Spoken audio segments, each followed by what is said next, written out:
আসসালামু আলাইকুম। আমরা প্রতিদিন এমন ছোট ছোট ভুল করি যেগুলো ধীরে ধীরে আমাদেরকে অনেক বড় বড় রোগের দিকে নিয়ে যায়।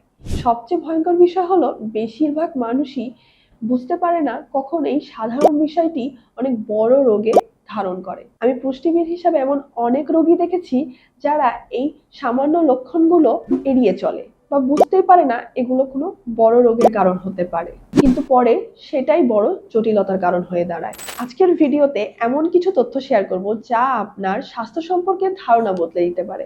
তাই ভিডিও স্কিপ না করে শেষ পর্যন্ত দেখুন, কারণ একটি তথ্য হতে পারে আপনার জন্য অনেক গুরুত্বপূর্ণ। ভিডিও শুরু করার আগে আমাদের চ্যানেলটি সাবস্ক্রাইব করুন এবং বেল আইকন দিয়ে পাশে থাকুন, যাতে যে কোনো স্বাস্থ্য সম্পর্কিত তথ্য আপনি খুব দ্রুত পেয়ে যান। আমি পুষ্টিবিদ মাইশা ফারজানা অন্তরা চলে এসেছি আজকে আপনাদের মাঝে। সব সাদা খাবারই খারাপ নয়, এমনই একটা সাদা খাবার রয়েছে যা আমাদের শরীরকে দেয় অনেক ঠান্ডা, সেটা হচ্ছে টক দই। টক দই আমাদের শরীরকে ঠান্ডা করে, এটি আমাদের পেটের সবচেয়ে ভালো বন্ধু। এই বন্ধুকে আমরা কি প্রতিদিন গ্রহণ করছি? এর উপকারিতা অপরিসীম। শুধু যে শরীর ঠান্ডা করছে তা কিন্তু নয়, আমাদের হজম শক্তিতে অনেক ভালো প্রভাব ফেলে। এটি একটি গুড প্রোবায়োটিক এবং আমাদের ওয়েট লসে অনেক বড় ভূমিকা রাখে, ওজন কমিয়ে আনতে এবং দীর্ঘ সময় ধরে আমাদের যাতে ক্ষুধা না লাগে সেটা লক্ষ্য রাখতেও এটির অবদান রয়েছে।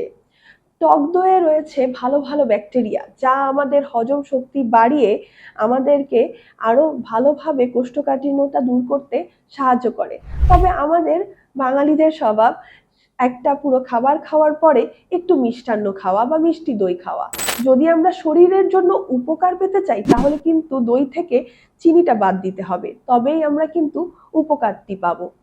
টক দই আমাদের কখন খেতে হবে? টক দই আমাদের সারাদিনে 50 গ্রাম অন্তত গ্রহণ করতে হবে। আমাদের দেখা যায় যে দুপুরে এবং রাতে খাবার পরে আমরা টক দইটা গ্রহণ করতে পারি, কিন্তু খালি পেটে অনেকের খেলে কিন্তু অ্যাসিডিটি হয়, সেটা আমরা অবশ্যই করব না। এই জিনিসগুলো আমাদের লক্ষ্য রাখতে হবে এবং অল্প একটু চিনি মিশিয়ে এরকম করে কখনো টক দই খাবো না, আর গুণগত মানটা নষ্ট হবে। এই তীব্র গরমে আমাদের শরীরকে ঠান্ডা করার জন্য টক দই হতে পারে কিন্তু অন্যতম একটি খাবার, যা আপনার স্কিনের জন্যও ভালো, হাড়ের জন্যও ভালো এবং দাঁতকেও মজবুত করবে। আপনার যদি এই বিষয়ে কোনো প্রশ্ন থেকে থাকে তাহলে কমেন্টে লিখে জানান, আমি এবং আমাদের টিম সহায়তা করব আপনাকে সেই সঠিক উত্তরটি সঠিক সময়ের মধ্যে পৌঁছে দেওয়ার। এই ধরনের গুরুত্বপূর্ণ স্বাস্থ্য নিয়ে তথ্য যদি আপনারা সহজ ভাষায় জানতে চান তাহলে সাবস্ক্রাইব করে রাখুন, বেল আইকনটি অন করে রাখুন, যাতে নতুন ভিডিও সবার আগে আপনাদের কাছে পৌঁছে যায়। মনে রাখবেন, সচেতনতা হলো সুস্থ জীবনের প্রথম ধাপ। আজ এই পর্যন্তই। সবাই সুস্থ থাকুন, ভালো থাকুন, নিরাপদে থাকুন। আল্লাহ হাফেজ।